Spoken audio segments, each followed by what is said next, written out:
कुरमाली भाषा परिषद के द्वारा झारखंड की राजधानी रांची के ऐतिहासिक मोरहाबादी मैदान में टुसु पर्व का आयोजन किया जा रहा है और इस मौके पर कांग्रेस के प्रदेश अध्यक्ष केशव महतो कमलोच और आजसू के पूर्व विधायक लंबोदर महतो जी यहां पहुंचे थे और दोनों ने इस पर्व को लेकर कहा कि यह जो पर्व है इसके नव वर्ष की शुरुआत होती है और हम जो झारखंडी है इस पर्व को महिलाओं की सुरक्षा से लेकर महिलाओं के स्वाभिमान से लेकर जोड़कर देखते हैं। और चूंकि झारखंड की राजधानी में झारखंड में कई ऐसे त्यौहार हैं जहां पर लोग इस पर्व को मनाते हैं और भव्य रूप से मनाया जाता है। लाखों की संख्या में इस कार्यक्रम में लोग जुड़ते हैं और पारंपरिक लोक नृत्य के माध्यम से, पारंपरिक ढोल नगाड़ों के माध्यम से लोग इस पूजा अर्चना करते हैं और इस टुसु के साथ नाचते और गाते हैं।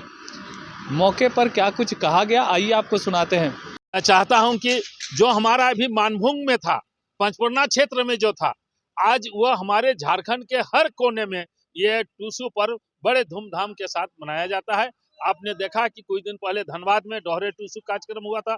जमशेदपुर में कम से कम 30-40 हजार की संख्या में वहाँ माँ बहनें सब कोई डोहरे टुसु में आए थे।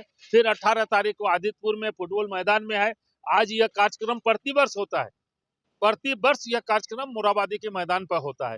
फिर हमारा लास्ट जनवरी में या फर्स्ट संडे को लोहाडी में विराट टुसु मेला का आयोजन होता है। इस तरह हर जगह नागपुर के विभिन्न क्षेत्रों में भी यहाँ इस टुसु पर्व को बड़े धूमधाम से मनाते हैं और सभी एक दूसरे के साथ आपसी प्रेम और सद्भावना के साथ सभी एक साथ मिल करके गाना गाते हैं और नाचते गाते हैं और उत्साह मनाते हैं। शुभकामनाएं दे दी। ये नव वर्ष के अवसर पर, खास करके हमारा इस संक्रांति के अवसर पर अब जो है सूर्यायन भी दक्षिणायन से उत्तरायण की ओर आ रहा है। सुबह काम स्टार्ट होता है, इसलिए नव वर्ष के अवसर पर हम सभी झारखंड वासियों को हार्दिक शुभकामनाएं देते हैं। क्या शुभकामनाएं देंगे? देखिए, मकर संक्रांति के शुभ अवसर पर बराबर डॉक्टर राजाराम महतो जो कुरमाली भाषा परिषद के राष्ट्रीय अध्यक्ष हैं, ये बराबर इस तरह का आयोजन करते हैं अपनी भाषा, अपनी संस्कृति को अक्षुण्ण बनाए रखने के लिए।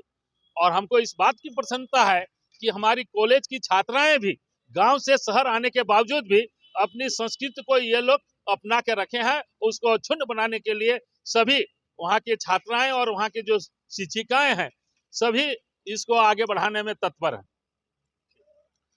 करते हैं कि नववर्ष 2025 भी हम लोग के बीच में प्रारंभ हो चुका है और नववर्ष 2025 पूरे राज्यवासियों के लिए और देशवासियों के लिए मंगलमय हो, कल्याणकारी हो और उपलब्धि वाला हो। और तो हमेशा नववर्ष की कामना एक संस्कृत के श्लोक के माध्यम से अभिव्यक्त करते हैं। सर्वे भवन्तु सुखिनः, सर्वे सन्तु निरामया, सर्वे भद्राणि पश्यन्तु मा कश्चित् दुर्भाग् भवेत्। सभी सुखी हो, सभी निरोग हो, सबका कल्याण हो और किसी को किसी प्रकार का कोई दुख या तकलीफ नहीं हो, यह मेरी कामना।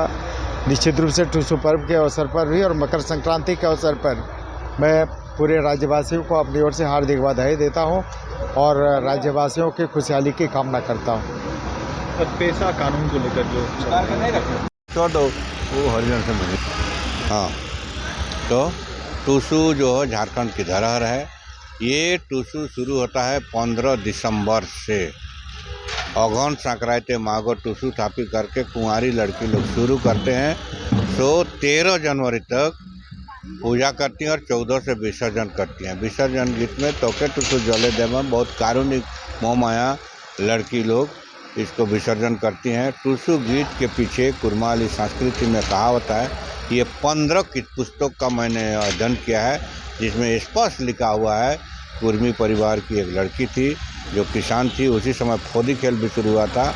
उन्होंने किसान समुदाय को बचाने के लिए राजा उसको ज़बरदस्ती शादी करना चाहता था, लेकिन टुसु भी अपना सैनिक कृषक लोग को, जिसमें सभी जात धर्म, सभी मूला मनकी सभी लोग एक होकर लड़ाई किया, लेकिन राजा के साथ बंदूकधारी था। घुटने नहीं टेकने के बजाय वो कृषक समुदाय को, ग्रामीण समुदाय को बचाने के लिए वो नदी में कूद गई ताकि मेरे चलते इतना लोग मर रहे हैं बोल के उसी को यादगार में टुसु मनाते हैं। इसीलिए कहा होता है टुसु तोके जले दीबोना, ये गीत बोलता है। और उसी के साथ आज हम कह सकते हैं कि झारखंड में अपनी बेटी बहन को बचाने के लिए इस टूसू को बोल सकते हैं कि यहाँ स्वाभिमान का प्रतीक है। अभी बड़े गड़बड़ हो गया, लेकिन टूसू का जो रेंज था उस ज़माना में, लोगों में पहाड़ पर्वत जीत उठता है। यही एक त्यौहार है, यही एक कारण है कि इस त्यौहार को एक तरफ से कहें तो महिलाओं का पर्व है।